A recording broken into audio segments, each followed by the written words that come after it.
गीता दीदी, हमारे पग को कष्ट ना हो इसलिए ये सारा प्रयास हनुमान जी हमारे लिए कर रहे हैं, किंतु हमें ये सब भा नहीं रहा।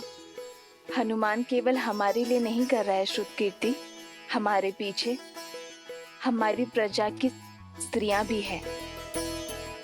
उन्हें कष्ट ना हो ये उसका उद्देश्य है। हाँ दीदी, पर ये सब केवल हमारे कारण ही हो रहा है ना? हाँ, ये आरंभ है और इसे रोज का नियम बनाना होगा। प्रातः की शुरुआत कहीं ना कहीं से तो होगी ना।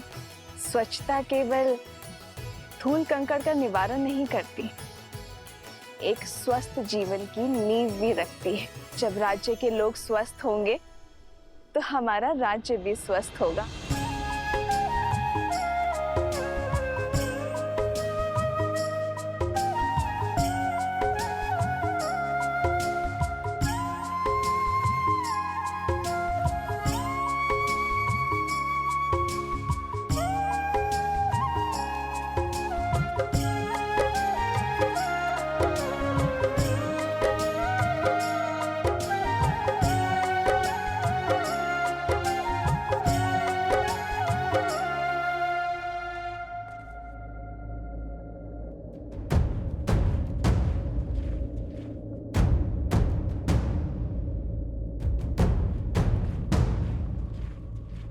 जिस दिन का स्वप्न मैं वर्षों से देख रहा था, वो दिन भव्य और गरिमापूर्ण होगा।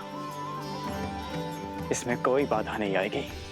मित्र, आपके राज्य अभिषेक की पावन घड़ी, उसमें सेना का नियोजन, क्या आपकी प्रजा के मन में भय का निर्माण नहीं होगा कि होने वाले राजा अपने राज्य अभिषेक से पहले सुरक्षा का प्रबंध कर रहे हैं कि कुछ अघटित ना हो?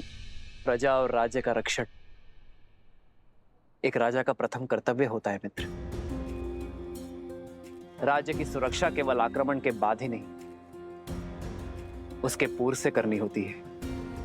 राज्य की सेना एक अन्यायी शासक के राज्य में प्रजा के मन में भय उत्पन्न करती है, तो वही राज्य की सेना एक न्यायपूर्वक शासक के राज्य में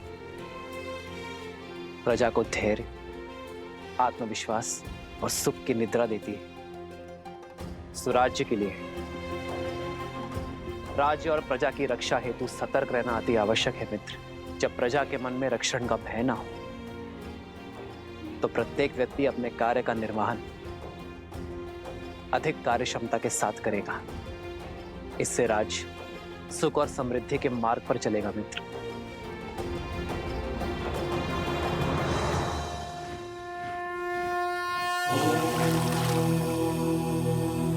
शांति शांति शांति।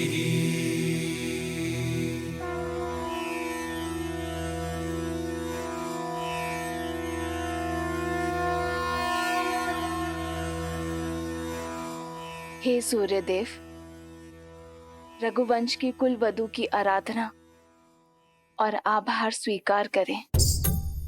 हे छठी मैया, ये समस्त राज्य हमारी संतान है, इनका भविष्य सुखमय और समृद्ध बनाइए। अपने तेज से हम सबके जीवन में सुख और समृद्धि का प्रकाश फैलाइए।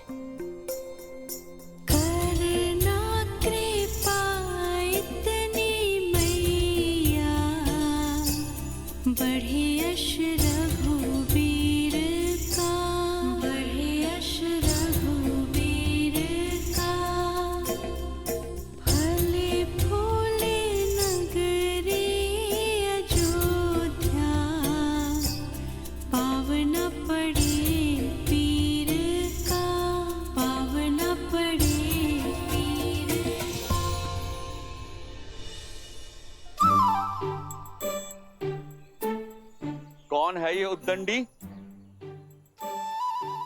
कहां छुपे हो? बाहर निकलो।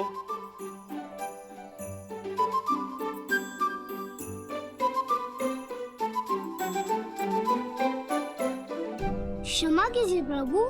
किस बात की क्षमा? वो हमारी गेंद आपको क्षति पहुंचाएगी। इसका दंड तो अवश्य मिलेगा, किंतु दंड से पहले एक बात जानना आवश्यक है कि किसी भी क्रीड़ा में ये विशेष ध्यान रखा जाए कि किसी को हानि ना हो, किसी को क्षति ना पहुंचे।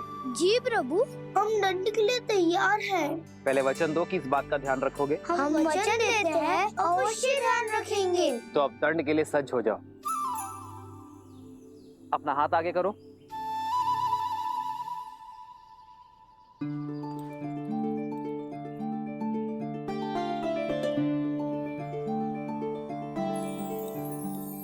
ये हमारे लिए। हाँ, तुम्हारी प्रामाणिकता के लिए। तुम दोनों छुपकर भाग भी सकते थे, परंतु तुम बुलाने पर आए, अपनी भूल स्वीकार कर दंड का सामना भी किया। यही प्रामाणिकता जीवन भर बनाए रखना। चलो अब एक और खेल खेलते हैं। ये देखते हैं कि तुम सब में सबसे वेग से कौन दौड़ता है। भागो।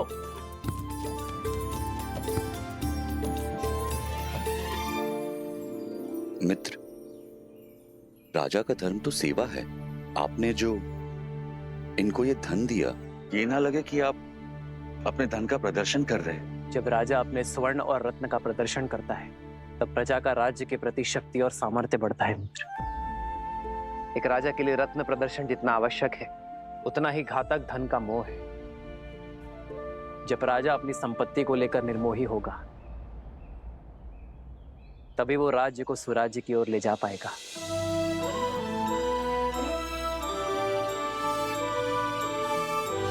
राजा की संपत्ति पर प्रजा का गर्व और राजा के लिए भार हो, यही सुराज्य का सार है। जब राजा अपनी संपत्ति पर गर्व ना करे और उसे अपने कार्यों में प्रयोग करे, तभी राज्य सही अर्थ में सुराज्य होता है। अति सुंदर। आपके विचारों ने हमारे विवेक को झंझोड़ दिया है। आपके ही मार्गदर्शन से अब से किष्किंधा में भी सुराज्य होगा, राम राज्य का परचम लहराएगा। जय श्री राम।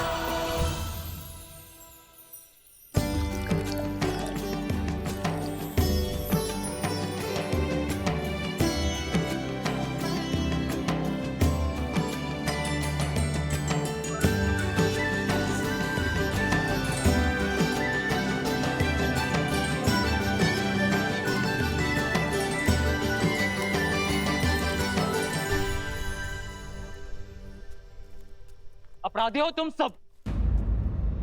कैसा अपराध? क्या अपराध किया है हमने? अद्भुत। पहले चोरी, ऊपर से सीना चोरी। पहले हमारे जीविका के साधन की चोरी की इन ब्राह्मणों ने, और अब तुम वैध हो। तुम मेरी पत्नी के उपचार और चिकित्सा के लिए मुझसे धन मांग रहे हो, उसके प्राण बचाने के बजाय। मैं ब्राह्मण हूँ, चोरी जैसा शब्द मैं सोच भी नहीं सकता। और ये लकड़ियां यज्ञ के लिए है। ये मेरी जीविका और मेरा धर्म है। हाँ, और औषधियां मेरी जीविका हैं। यदि मैं अपनी औषधियां बिना मोल के दे दूं, तो मेरा परिवार कैसे चलेगा? मित्र, ये तीनों ही अपनी जगह सही। अब इसका क्या उपाय है? सुराज्य का चौथा स्तंभ, न्याय। आओ मित्र। प्रभु, प्रणाम प्रभु। क्या हुआ? ये कोलाहल क्यों है अयोध्या में? कोई बात नहीं रघुनंदन, हम तो बस ऐसे। प्रजा का राजा से समस्या छुपाना राजा की हार और राज्य के पतन का सूचक है। निसंकोच कहिए। प्रभु, पूरे दिन सूर्य के ताप में जलकर गिरी हुई लकड़ियां एकत्रित की थी, परंतु बीच में हमारी कुल्हाड़ी टूट गई। हमने लकड़ियां सूखने के लिए छोड़ दी थी, सोचा इन्हें बेचकर पुनः अपना कार्य प्रारंभ करेंगे। किंतु इन ब्राह्मणों ने हमारी लकड़ियों का उपयोग यज्ञ में कर लिया। प्रभु, शास्त्रों के अनुसार स्वयं गिरी हुई लकड़ियों का उपयोग केवल यज्ञ में ही किया जाता है। अब आप ही बताइए, शास्त्र नीति का पालन करके हमने क्या अपराध किया है, पाप किया है? यहाँ किष्किंधा के राजा मेरे मित्र वानर राज सुग्रीव उपस्थित है। क्यों ना वो इस समस्या का हल बताए।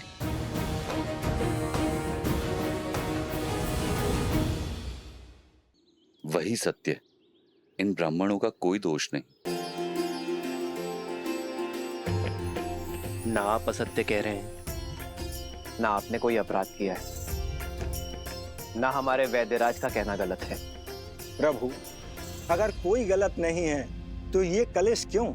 इसका समाधान क्या है प्रभु? शास्त्रों के अनुसार यज्ञ में स्वयंगिरी लकड़ियों का ही उपयोग करने का निर्देश है, इसलिए ब्राह्मण निर्दोष है। किंतु ब्राह्मणों के लिए न्याय वनवासियों के अन्याय का कारण बना, और वनवासियों का अन्याय वैद्यराज के अन्याय का कारण। वनवासियों की आजीविका का साधन उनसे छिन गया, उनका जीवन चक्र हिल गया। ऐसे में उन्हें पुनः सशक्त करने का दायित्व किसका है? भूल समझ में आ गई प्रभु, यह समाज का कार्य है। यज्ञ के उपयोग में मिलने वाली सुविधा का मूल्य देना हमारा धर्म है, और इसीलिए वनवासियों को नई कुल्हाड़ियां हम देंगे। अपना कर्तव्य हम निभाएंगे। प्रभु, हमारे न्याय का आधार धर्म हो चला था, इसीलिए हम भटक गए थे, जबकि हमारे धर्म का आधार न्याय होना चाहिए। मित्र, आज ये घटना आपके समक्ष हुई, इसीलिए ये न्याय हुआ, परंतु तुम्हारी अनुपस्थिति में ये हुआ तो क्या करोगे? जिन्हें आवश्यकता है पहले उनकी सहायता करेंगे मित्र। आप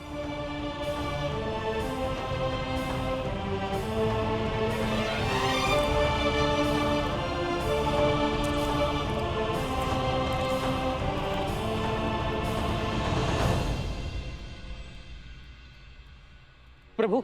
प्रणाम वैद्य जी, क्या मैं आपकी कुछ सहायता कर सकता हूँ? श्री राम श्री राम श्री राम श्री राम श्री रामचंद्र कृपालु भज मन हरण भव भय दारुणम् नव कंज लोचन कंज मुख कर पंच पद कंजारुणम्।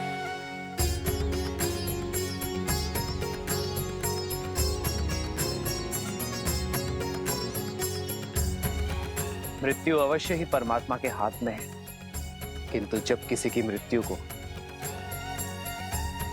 अंतिम क्षण तक टालने के लिए पूरा परिवार, अपितु पूरा समाज जुट जाए, तब बनता है सच्चा और आदर्श राज्य। जब किसी के दुख के क्षण में ना कोई ऊंच नीच, ना कोई जात पात का विचार आए, वो कहलाता है स्वराज्य। जब राजा अपनी प्रजा के लिए उससे अधिक कर जाए, जिसमें वो सक्षम है, तब बनता है स्वराज्य।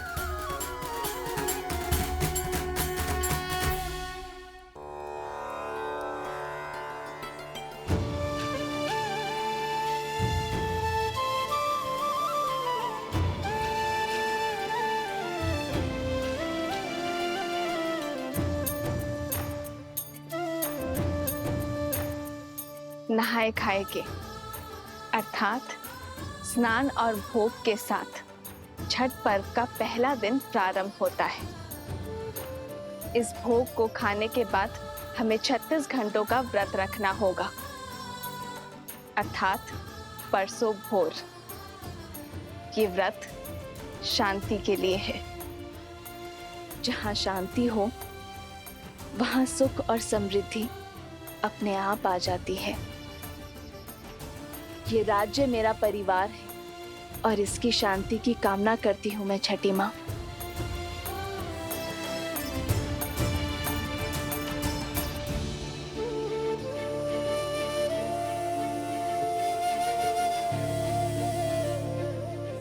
वहां प्रभु श्री राम और यहाँ माता सीता संसार को जीवन जीने का पाठ सिखा रहे हैं।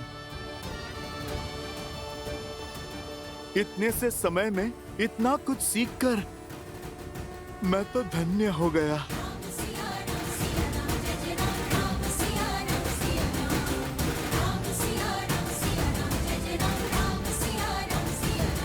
सुराज्य के लिए राज्य कार्यभार का सही होना आवश्यक है, और राज्य कार्यभार समाज व्यवस्था पर चलता है।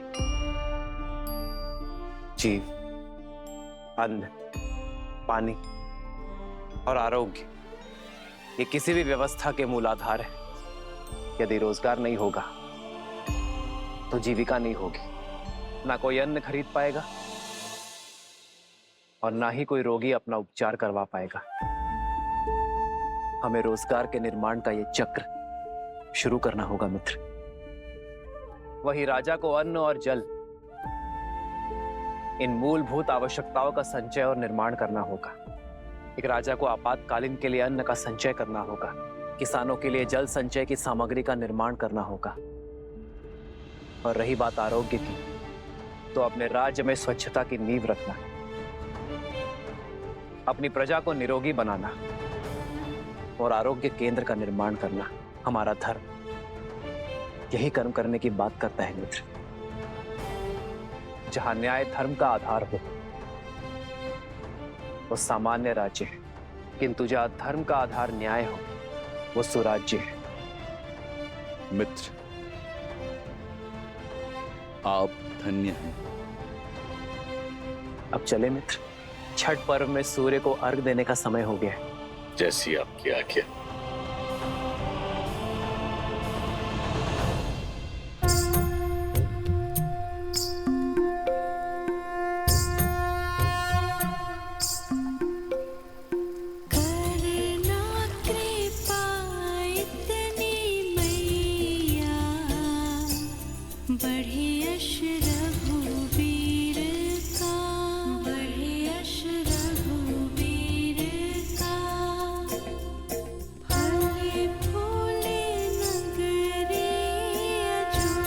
मेरे श्री राम सदा सदा के लिए अयोध्या के होने जा रहे हैं। राज्याभिषेक के इस शुभ दिन पर उन्हें आशीर्वाद दीजिएगा छठी मैया।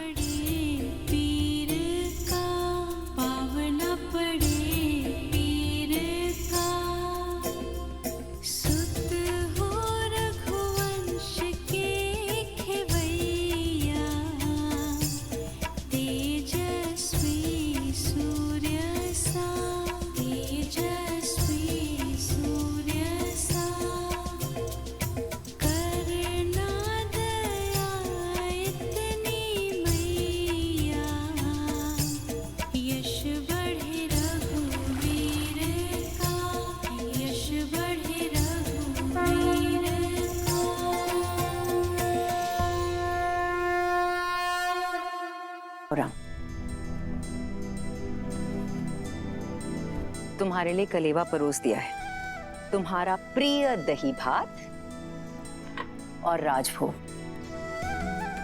सब है, ग्रहण करो।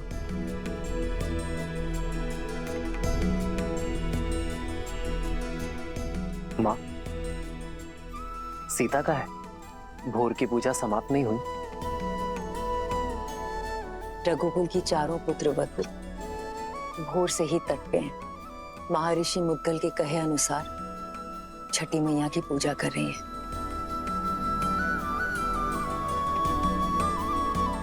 कल तुम्हारा राज्याभिषेक है राम।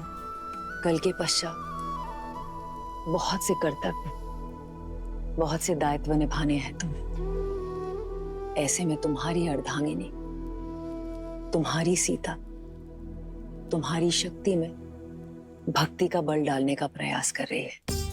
तुम्हारी लंबी आयु और अयोध्या के सम्मान के लिए प्रार्थना कर रही है। रघुकुल के दीप की सुरक्षा की प्रार्थना कर रही है। तब तो समय लगेगा माँ। कुछ खाया उन चारों ने? कहाँ? 12 प्रहर का उपवास है उनका, जो तुम्हारे राज्याभिषेक से पहले ही समाप्त होगा। परिवार में पुरुष चाहे सफलता के जिस भी शिखर पर पहुंच जाए, उसका आधार, उसकी धरा एक स्त्री ही होती है। और मां, घर की उन्नति में पति पत्नी दोनों ही भागी होते हैं ना, तो व्रत केवल स्त्री ही क्यों रखे? मैं भी सीता के लिए व्रत रखूंगा। सिया राम सिया राम सिया राम राम सिया राम सिया राम। और मेरा ये व्रत सीता के प्रति मेरे प्रेम और सम्मान का प्रतीक होगा। हाँ, मेरा राम जितना प्यारा पुत्र है उतना ही उत्तरदायी पति भी है।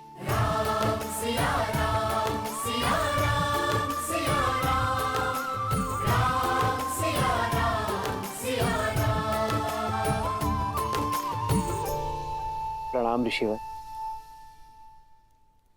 कल सुबह सूर्य की पहली किरण के साथ ही श्री राम का राज्याभिषेक होगा और श्री राम जैसा धर्मात्मा राजा पाकर ये धरा धन्य हो जाएगी।